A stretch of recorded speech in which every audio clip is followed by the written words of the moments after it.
Draga Zvonka, drage kolege iz PALE timova, dragi učesnice konferencije, ja vas želim pozdraviti naravno u svoje ime, u ime PALE tima Crne Gore. I zaista želim iskoristiti ovu priliku da se javno zahvalim i našoj koleginici Maruši Bajt. Nažalost, ona danas nije tu iz opravdanih razloga, ali zbog svog onog prethodnog perioda zaista znam koliko je uložila energije i naravno želim se zahvaliti na svojoj predivnoj koordinaciji, na svim informacijama koje nam je blagovremeno poslala, tako da eto jedan, ja sam glasna i ovako, a vidim da su otišli prevodioci, tako da ja mogu u punoj brzini.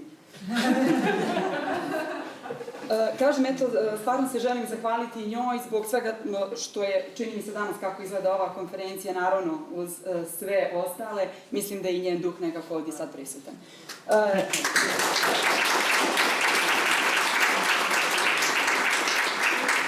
Nekako je izazov govoriti na ovu temu zato što uopšte primjena evropskih preporuka, direktiva, praksi na nacionalnom nivou naših zemalja ide nekako teško.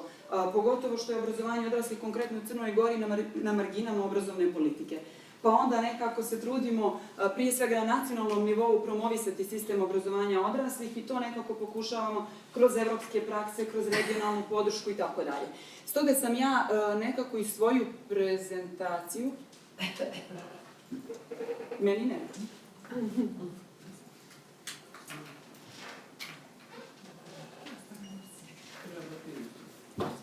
Kad ja dođu i baterije se potroše. Rekao, stoga sam svoju prezentaciju nekako započela upravo tim evropskim preporukama koje mi primjenjujemo u Crnoj Gori. Naime, mi smo prošle godine donijeli novi 4-godišnji plan obrazovanja odraslih kojim želimo na neki način da operacionalizujemo sve ono što smo planirali strategijom koja važe od 15. do 25. godine. Može. Ide. Prva preporuka na koju želim skrenuti pažnju jeste preporuka iz Belema iz 2009. godine iz prostog razloga što smo mi bili nekako i akteri ove preporuke jer smo kroz izvještaj zemalja Zapadnog Balkana i učestvovali u kreiranju konkretno ove preporuke. Zatim obnovljena Evropska strategija za obrazovanje odraslih, mislim da je to dokument iz 2011. koji je već svima jako dobro poznat. Rezolucija Evropskog parlamenta strategije ET 2020, mislim da je itekako svima dobro poznata. Zatim, novi program Vještina za Evropu, to je ono što se više tiče samog tržišta rada i pokušavamo da spojimo obrazovanje i tržište rada. Ovo o čemu danas govorimo, preporuka Upskilling Pathways, budućnost rada i sticanje odgovarajućih znanja i vještina za ispunjavanje budućih radnih mjesta, također nešto što smo konkretno u našem planu obrazovanja odraslih vezali za samo tržište rada i ono što je jako važno pomenuti jesu ključne kompetencije, to je već negdje nešto što je Ljilja indirektno danas pomenula u onom prvom njenom obraćanju nakon govora Martininog. Osim svih ovih evropskih preporuka koje smo mi pokušali da uvrstimo u naš plan obrazovanja odraslih i da kroz godišnji plan obrazovanja odraslih kreiramo konkretne aktivnosti, ono na čemu se bazira naš sistem obrazovanja odraslih jeste zakonska regulativa, pri čemu ću pomenuti krovni zakon o obrazovanju odraslih, još 2003. nekako kada je krenula reforma sistema obrazovanja u Crnoj Gori, to je obuhvatilo i sistem obrazovanja odraslih, dobili smo novi zakon, updateovali ga već nekoliko puta, naravno zakon o nacionalnom okviru, zakon o nacionalnim stručnim kvalifikacijama i set zakona koji je proizišao iz te zakonske regulative. Moja namjera nije da vam sve ovo naravno čitam što slijedi na narednim slajdovima, ali prosto ako neko bude se više zainteresovao za sistem obrazovanja odraslih Crne Gore, mislim da može naći na jednom mjestu zaista onako set informacija koje su korisne možda za upoznavanje našeg sistema. Rekoh, 3 ključna dokumenta na koja smo mi naslonili nekako naš sistem jesu strategija obrazovanja odraslih, važi do 2025. Novi plan obrazovanja odraslih za naredne 4 godine i to je prvi dokument u oblasti obrazovanja odraslih gdje smo mi implementirali određene preporuke iz EU dokumenta. Godišnji plan obrazovanja odraslih, operacionalizacija prethodnih dokumenta. Ja ću sada da prođem ukratko kroz ovu preporuku i da vam prikažem iz ugla sistema obrazovanja odraslih šta smo mi to konkretno u praksi implementirali, šta su s druge strane zahtjevi EU i kako se to rješava u nekim drugim zemljama. 7 je oblasti na koje se naslanja sama ova preporuka, to je ono sa čim ste svi već upoznati, ja ću proći kroz svaku od njih. Prva je pismenost. Ono što na neki način nalaže ova preporuka jeste da se svim osobama sa niskim vještinama, znanjima i kompetencijama omoguće dvije stvari. Prvo je sticanje minimalnog nivoa jezičke i matematičke pismenosti kao i digitalnih kompetencija i drugo jeste sticanje nekog šireg skupa vještina i znanja koje su potrebne samom tržištu rada. Imajući sve ovo u vidu, zemlje članice EU su se nekako dogovorile pa su rekli ok, napravit ćemo europski pravedan pristup upravo obrazovanju osobama sa niskim vještinama i odlučile su da u okviru svojih nacionalnih politika implementiraju određene mjere, metode, vještine koje zapravo trebaju da se odnose upravo na ova lica. Europska komisija u 2016. godini, ja mislim da je to već nekako svima nama poznato koji se bavimo obrazovanjem odraslih, donijela taj paket mjera koji se zove program za vještine, gdje želi uspostaviti garanciju za vještine. A što to zapravo znači? To znači da države moraju nisko kvalifikovanim licima obezbijediti tri stvari. Prva jeste da se njihove vještine procjene i da se utvrde njihovi nedostaci. E sad, ono što vi možete u ovom trenutku da uradite jeste da se svako sa nivoa naravno svoje institucije, iz ugla svoje zemlje zapita da li zapravo vi u svojoj zemlji radite procjene i utvrđivanje nedostataka vještina lica sa niskim vještinama i niskim kvalifikacijama. Mi u Crnoj Gori imamo Centar za profesionalno informisanje i savjetovanje, ali oni se više bave karijernim vođenjem i karijernom orijentacijom, tako da ne mogu reći da imamo posebne centre koji upravo rade ovo. Da dobiju individualan paket znanja, obrazovanja i osposobljavanja i na kraju da se njihove vještine vrednuju kroz različite mehanizme vrednovanja. Nakon kada se ima sve to u vidu, dogovor svih tih zemalja jeste da do 2020. imamo učešće 15% odraslih, pogotovo onih sa niskim vještinama u programu cjeloživotnog učenja. Izvještaj iz 2016. kaže da ih je sad negdje oko 10,8. 7 je zemalja iznad, to znate sami, to su one skandinavske zemlje, neke su ispod te stope, Bugarska, Mađarska, Rumunija i Slovačka, kako je zapravo u Crnoj Gori. Mi imamo negdje, ako uzmemo kategoriju ljudi od 15 do 65 godina, to je otprilike negdje 75% stanovništva Crne Gore, tačnije, evo gore brojka, 421.693 osobe tog uzrasta. Mi imamo dvije zapravo ankete. Prva je anketa o radnoj snazi poslodavaca koja se radi jednom kvartalno, gdje se zapravo samo među populacijom zaposlenih postavlja pitanje da li su prethodne 2 sedmice učestvovali u nekoj od obuka. Na osnovu tog pitanja, na osnovu te ankete, mi imamo podatak da u Crnoj Gori 3,3% participira u cjeloživotnom učenju. Međutim, kada analiziramo naš izvještaj godišnjeg plana, to je onaj dokument za koji se ja više vezujem kada dajem nacionalne neki izvještaje sa svojim kolegama, jeste brojka 6,88% u odnosu na ovaj ukupan broj zaposlenih. Ovo su oni neki opšti podaci koje vam sad ne bih mnogo čitala, ali ono što jeste alarmantno jeste da prema UNESCO-vim podacima je 750 miliona ljudi koji su elementarno nepismeni, odnosno koji imaju jako niske vještine. Više od 50 miliona djece ne pohađa školu. Kako je to zapravo u vašim zemljama? To prosto trebamo sebi postaviti pitanje ne samo na ovoj konferenciji, nego izvan nje, kako bi mogli možda na nekim budućim događajima da imamo i neke preciznije podatke, i ne samo podatke, nego i mjere za rješavanje ovog problema. Već smo čuli od kolega rezultate PIAAC istraživanja i zapravo mi smo negdje mogli naslutiti kakvi će biti ti rezultati kada smo imali PISA rezultate u rukama i nekako čini mi se da su oni uzročno-posljedično povezani. Tako da, evo, u prosjeku čak svaka 5. osoba nema dovoljno vještina za čitanje, svaka 4. čak ima problema sa matematičkim vještinama. Kakva je situacija u Crnoj Gori?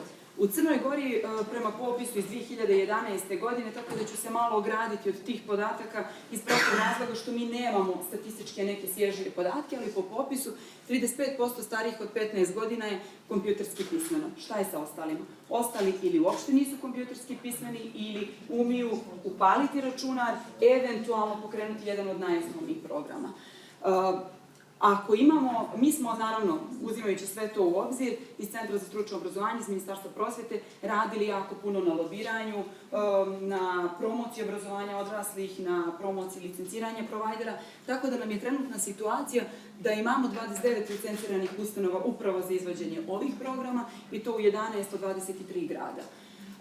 Kada su u pitanju strani jezici, engleski govori 26% stanovništva, dakle 1/4, 3/4 treba jako puno raditi na unapređenju svojih jezičkih kompetencija. Kada je u pitanju engleski, evo vidite kakva je situacija sa ostalim jezicima. Francuski 3%, njemački 3%, italijanski 5%, dakle to je jako niska stopa. Također, imajući sve to u vidu, osnovano je ukupno 47 licenciranih ustanova koje nudi programi 13 gradova u Crnoj Gori. I opet imamo takvu situaciju. Onda postavljamo pitanje gdje smo zakazali. Ok, s jedne strane imamo podatke, s druge strane imamo jako puno institucija. Da li je u pitanju novac, da li je u pitanju slobodno vrijeme, da li su u pitanju neke unutrašnje barijere ili nešto drugo, to je prosto pitanje možda za neku novu konferenciju, odnosno za neki novi skup. Imajući sve to u vidu, opet krenula je neka inicijativa od zemalja članica Evropske unije, pa je Evropska komisija napravila veliku koaliciju za radna mjesta u digitalnom sektoru. Mislim da je Slovenija i Hrvatska već pokrenula inicijative u svojim zemljama. Zapravo šta znači ta inicijativa? On opisuje taj neki skup digitalnih kompetencija koje moraju imati lica za tržište rada, za život, za rad i tako dalje. Ono što jeste trenutno činjenično stanje jeste da u Evropi nema dovoljno ljudi koji posjeduju adekvatne digitalne vještine. Čak se negdje procjenjuje da će do 2020. godine u svim IT sektorima biti negdje oko 750.000 slobodnih radnih mjesta. S druge strane, imamo jako veliku stopu nezaposlenih mladih od 15 do 24 godine koji iznosi gotovo 20%. Onda se postavlja pitanje gdje je problem. S jedne strane imamo ogromnu ponudu radnih mjesta u digitalnom sektoru, s druge strane kažemo super, u svim europskim nacionalnim dokumentima usvojili smo preporuku da se moraju razvijati ključne kompetencije, među kojima je i digitalna. S treće strane imamo mlade koji nisu zainteresovani za to, odnosno ne hrle tim mjestima koja se odnose na IT sektor. Evo ih zemlje koje su zapravo uspostavile nacionalne koalicije za digitalne vještine i posao, to su sve ove zelene. Ukupno ih je 23. Kažem, među kojima je i Hrvatska i Slovenija je trenutno plava, ali sam shvatila da su i oni u procesu uspostavljanja, da ste i vi zapravo u procesu uspostavljanja ove koalicije. Kada se sve to sad sumira i kada sve to stavimo na jedan slajd, to znači da je elementarno nepismenih 750 miliona, međutim kada govorimo o funkcionalno nepismenima, onda govorimo o mnogo većoj cifri. U svijetu je to između 2,5 i 3 milijardi i onda nas i ne čudi što i posljednja UNESCO-va konferencija glavni fokus upravo stavila na osnovne vještine, odnosno na čitanje, pisanje i račun. Šta smo mi u Crnoj Gori uradili po ovom pitanju? Mi smo zapravo na samom opismenjavanju radili kroz usvajanje novog prilagođenog programa osnovne škole odraslim polaznicima. Kako se 2017. izmijenio plan i program redovne osnovne škole, tako smo mi uradili i izmjenu plana i programa osnovne škole koje smo prilagodili odraslim polaznicima. Također sam samo dala jedan podatak da je od 2016. do 2018. oko 775 lica završilo osnovnu školu i ovo su podaci po godinama. Znači to se kreće negdje između 200 i 300 polaznika godišnje završi osnovnu školu po programu osnovne škole za odrasle. Mi smo jako svjesni da je obrazovanje odraslih u Crnoj Gori, kažem, na margini obrazovnog sistema. I onda čim ste na margini, to je s jedne strane jako loše, zato što nemate financije, nemate stručnu pomoć, nemate podršku bilo koje vrste, nemate neko da lobira za vas, ali s druge strane to nama, praktičarima, bude jako dobro jer vam ne smetaju, ne dosađuju vam, puste vas da radite svoj posao i onda kad radite svoj posao, onda imate ideje. Kad imate ideje, imate širinu, imate prostor, možete da ih realizujete. Mi smo tako kroz EPALE projekat napravili jedan priručnik, ja zaista mislim da je sjajan priručnik, to je andragoški priručnik za nastavnike koji realizuju program elementarnog funkcionalnog opismenjavanja. Sastoji se iz dva dijela. Prvi dio daje sve andragoške smjernice za rad sa odraslim polaznicima, pogotovo onim sa niskim vještinama, dakle nastavnicima, i daje materijale za učenje, a s druge strane imate sve sinopsise, sve materijale koje prate sam program elementarnog funkcionalnog opismenjavanja. Nismo se zadovoljili time, otišli smo i korak dalje, pa smo kroz drugi ciklus napravili 21 andragoški priručnik, spakovali sve to u 7 zbirki, 14 redovnih, 7 izbornih predmeta, za sve dali andragoške preporuke i smjernice kako da se oni zapravo realizuju kada je u pitanju osnovna škola za odrasle. Za sve vas koji interesuju ti priručnici, nalaze se svi na EPALE platformi, tako da ih možete naći putem ovih direktnih linkova. Druga mjera koju mi primjenjujemo, vezuje se za ovu prvu preporuku iz Upskilling Pathways, jeste podsticajne mjere u oblasti usavršavanja lica sa niskim kvalifikacijama, odnosi se na zaposlenost u Crnoj Gori. Ja sam uzela podatak iz polugodišnjeg izvještaja, dakle podatak na 30. jun 2019. gdje je stopa nezaposlenosti bila nešto malo manja od 15%. Imate zapravo kada se to poredi sa 2018. sa 18. to je za 17,42% manja stopa nezaposlenosti. Šta smo mi zapravo radili? Među ukupnim brojem nezaposlenih, najviše je onih sa kvalifikacijom 3., 4. i 5. nivoa. To je ono što zapravo prati ova preporuka, a skoro 40% je onih sa niskim vještinama, odnosno 1. i 2. nivo. Koje su to podsticajne mjere koje je naš sistem preduzeo? Prva, s obzirom da su to lica niskih kvalifikacija, da se nalaze na marginama društva i da su socijalno ugroženih nekako sredina, onda prva i logična mjera jeste zapravo ta neka novčana pomoć i nadoknada. Tako da naša nacionalna služba za zapošljavanje pruža podršku onima koji žele da uključe u svijet rada i obrazovanja upravo kroz sistem obrazovanja. Upute ih na obuke i kažu im ok, dok traje obuka vi ćete dobijati određenu financijsku nadoknadu koja iznosi 15% od prosječne bruto zarade u Crnoj Gori. To je kada se prevede na novac oko 115 € mjesečno, plus ako se obuka obavlja van grada u kojem osoba živi, ima pravo i na nadoknadu, odnosno na pokrivanje troškova prevoza. Osim ove, postoje neke druge mjere, to je uključivanje u programe za sticanje stručnih kvalifikacija, za sticanje ključnih kompetencija i životnih vještina. Zatim tu su neki javni radovi od kojih je prošle godine bio najinteresantniji personalni asistent, zatim neki poslovi njega starih lica i neka bude čisto, naravno, u ovu neka bude čisto najviše se uključuju na lice iz romske populacije. Zatim profesionalna rehabilitacija koja uključuje 14 mjera, individualno savjetovanje i tako dalje.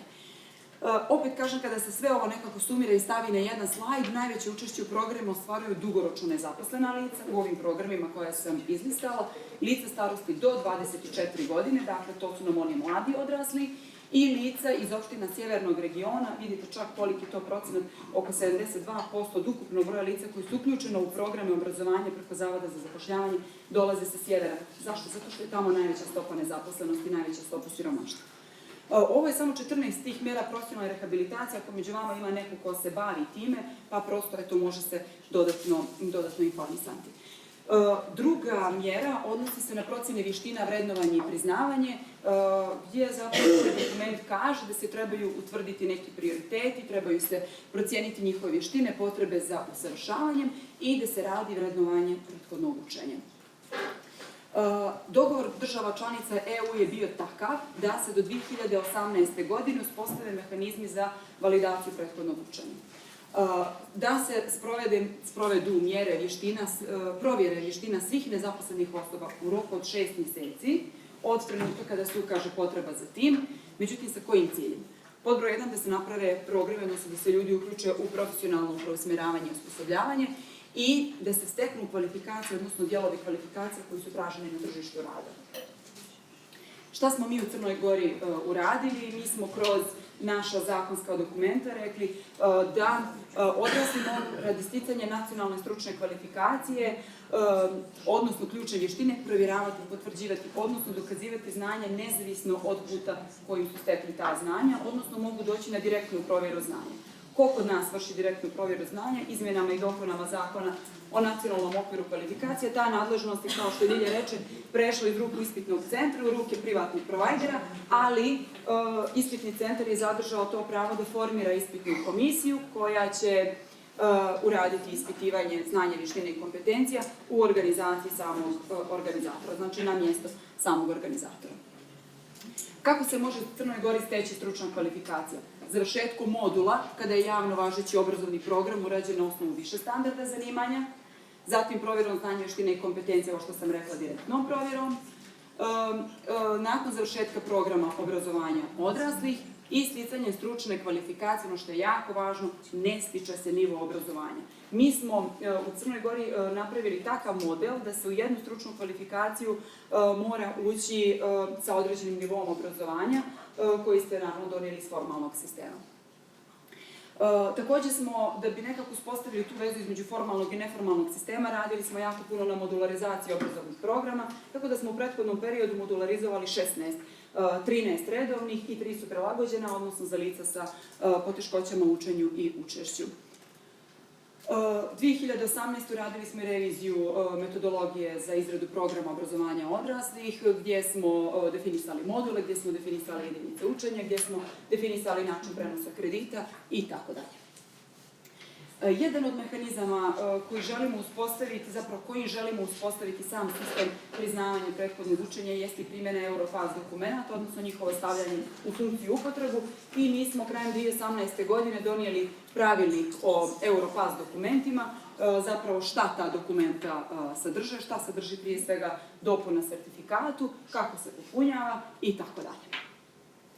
Učenje na radnom mjestu, to je još jedna od preporuka iz ovog dokumenta. Šta smo mi u Crnoj Gori uradili? Takođe smo kroz Zakon o obrazovanju odraslih rekli da poslodavac može za svoje potrebe, u slučaju određenih promjena na tržištu, tehnologije i tako dalje, može uraditi internu obuku svojih zaposlenih i izdati interni sertifikat, i u tim slučajevima, kažem, poslodavac izdaje interni sertifikat o osposobljavanju i usavršavanju, i ovo je zapravo rezultat izmjena Zakona o obrazovanju odraslih iz 2017. godine.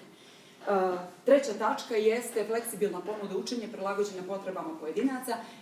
Tu znači da uradimo što više, da obrazovni sistem približimo i onima koji su najmanje motivisani da uđu u taj obrazovni sistem, a to su svakako oni sa niskim vještinama, migranti. Ovo je zapravo obrazovna ponuda u Crnoj Gori prikazana po gradovima. Da vidite samo koliko provajdera u kojim opštinama imamo za različite programe. Ukupno ih je 105, ova tabela takođe pokazuje koliko je po regijama, i čak imamo 119 različitih provajdera za sticanje ključne vještine, za sticanje stručne kvalifikacije. Ono što je nama pokazala NEIS baza jeste za 2018. godinu interesantan podatak da je od jako velikog broja programa preko 100 negdje operativno 30, odnosno da postoji interesovanje polaznika za 30 programa. Područje oblasti i broj programa obrazovanja za ono što je najviše traženo, vidite sami, to je građevina i geodezija, zatim turizam, ugostiteljstvo, najmanje hemija, nemetali i grafičarstvo. Ovo su najtraženija zanimanja na samom tržištu rada, i sad kad imate s jedne strane onu obrazovnu ponudu, s druge strane kaže da je najtraženije usluge smještaja i hrana, onda samo se pitamo da li smo negdje malo u raskoraku između ponude i tražnje. Ali to je već stvar neke možda dublje analize. Ono što smo uradili kroz NEIS jeste da probamo da pratimo naše polaznike, šta se sa njima dešava kada steknu stručnu kvalifikaciju. Sve ovo zeleno je, nažalost, nemamo još uvijek podatak o tome šta se dešava sa polaznicima, ali kažem, tek je baza počela da funkcioniše, tako da na jednom malom uzorku nismo ni mogli očekivati neke bolje rezultate. Ali, eto, krenuli smo i sa tim. Kuda nakon srednje škole, mala statistika šta se dešava sa našim ljudima kada završe srednju školu. Ja sam uzela podatke za 16. 17. i za 17. 18. I dobila sam podatak da oni ljudi koji su u 17. završili srednje obrazovanje, svega za tu jednu godinu 0,76% se odmah krenulo da se prekvalifikuje, odnosno da stekne neku drugu stručnu kvalifikaciju. Zapravo to. U 2018. je to bilo 0,66%. Dakle, od trenutka završetka škole do ulaska u sistem obrazovanja odraslih je protekla godina, mali je procent onih ljudi koji su odmah iz formalnog krenuli u promjenu zanimanja kroz sistem neformalnog obrazovanja. Šta smo uradili kada je u pitanju podrška migrantima? Napravili smo nedavno program obrazovanja za učenje crnogorskog jezika za azilante i strance pod supsidijarnom zaštitom, program obrazovanja za učenje istorije i kulturne baštine za azilante, i to je usvojio Nacionalni savjet u julu 2019. godine. Naš naredni korak jeste da se za sve ove ljude pripreme džepni priručnici, Ljilja će me dopuniti ako sam zapravo nešto ispustila. Džepni priručnici upravo za ova dva programa, kako bi ljudi mogli nekako to da imaju kao priručni materijal iz sebe, kako bi se lakše zapravo snalazili. Četvrta mjera jeste koordinacija i partnerstvo. Ja sam je povezala sa petom, mjera informisanja, javnosti, usmjeravanja i podrške. Šta se zapravo zahtjeva ovim evropskim dokumentom? Da se osigura djelotvorna koordinacija sa ciljem provođenja preporuka, da se što više umreži privatni i javni sektor, da se povežu različiti provajderi, različiti stakeholderi i da se osigura naravno kontinuirano obrazovanje. Mi smo kroz EPALE projekat i kroz nacionalnu agendu uradili jako puno, upravo na planu promocije. Uradili smo jedan dokument, ovo je zapravo prvi EPALE dokument obrazovanja odraslih u Crnoj Gori međunarodnim okvirima, gdje smo zapravo htjeli da damo jedan pregled kako je to obrazovanje odraslih kod nas i koja su to ključna evropska dokumenta kojima se na neki način mi vodimo u našem nacionalnom sistemu. Zatim smo osnovali jednu ekspertsku grupu pa smo napravili analizu našeg sistema obrazovanja odraslih, dali preko 100 preporuka, sada nam izlazi ažurirano izdanje ovog dokumenta. Onda, ovo je jedan moj autorski rad, Društvo, znanje, ideal kojem se teži, gdje sam napravila uporednu analizu naše strategije obrazovanja odraslih sa nekoliko različitih evropskih strategija, prije svega sa strategijom ET 2020. Ono što nam je također jako važno da bi mogli da planiramo buduće aktivnosti jeste kakve su potrebe. Krenuli smo od samih nastavnika u srednjim stručnim mješovitim školama i oni koji rade kod provajdera, uradili istraživanje, na bazi tog istraživanja uradili jako puno obuka, čini mi se 600 nastavnika je prošlo te obuke. Željeli smo također da povežemo i vladin i nevladin sektor, pa smo rekli, ok, ajde prvo da vidimo ko to se bavi obrazovanjem odraslih, a registrovanje kao NVO. Uradili smo jednu publikaciju i tu smo imali jedan interesantan podatak gdje smo poslali pozive za preko 100 nevladinih organizacija, dobili smo popunjene upitnike od svega 30, zato što postoji određena barijera u njihovom licenciranju, jer je obrazovanje odraslih profitabilno, NVO je sama po sebi neprofitabilna i samim tim je došlo do straha kod nevladinih organizacija, što će biti ako mi sad uđemo u publikaciju, ljudi vide da se mi bavimo obrazovanjem odraslih, hoće li nas neko kazniti. Tako da je i to sjajan podatak da vi znate kako treba da reagujete, na koji način treba da usmjerite svoje neke aktivnosti zapravo u kom pravcu. Dalje smo radili na promociji kroz vodič, kroz sistem neformalnog obrazovanja, gdje smo stvarno htjeli svim ljudima sa niskim vještinama. Prije svega je vodič namijenjen onim ljudima koji su na evidenciji Zavoda za zapošljavanje. Kako, gdje, na koji način, pod kojim uslovima, u kojim gradovima postoje programi za sticanje stručnih kvalifikacija i ključnih kompetencija. Onda radimo svake godine festival obrazovanja odraslih, zapravo to je sada već dani obrazovanja i učenja odraslih, evo sad u oktobru nam kreću i novi dani, tako da je to jedna manifestacija koja je već postala tradicionalna u Crnoj Gori i čini mi se za koju svako ko se i bavi ili ne bavi obrazovanjem odraslih sigurno zna. Također već duži niz godina obilježavamo taj 8. septembar, dan pismenosti na različite načine, od ja ne znam kako je u vašim zemljama, ali kod nas je najteže motivisati stručnu javnost da čuju nešto, da zapravo kada je u pitanju obrazovanja odraslih da krenu u određenu inicijativu, da podrže određenu inicijativu. Tek tako smo mi, kažemo, obilježavali ovaj 8. septembar na različita mjesta, pod različitim uslovima, različitim okolnostima. Isto to radimo i sa Danom starih, 1. oktobar. Ono što smo također htjeli jeste da osim svih ovih materijala koji su u vidu publikacija, htjeli smo i nešto elektronski. Napravili smo portal o obrazovanju odraslih, to je prvi portal o obrazovanju odraslih u Crnoj Gori, koji ima također i mogućnost foruma gdje ljudi mogu da postavljaju otvorena pitanja, sve što ih interesuje vezano za sistem obrazovanja odraslih. Ivana je već pomenula na onom okruglom stolu da smo napravili EPALE namjenski video, prosto da sumiramo nekih 10 minuta šta je to što smo uradili za ova 3 ciklusa. Ono na što smo mi posebno ponosni, što često ističemo, jesu upravo i regionalne konferencije. Evo, Bog hvala, danas je 4.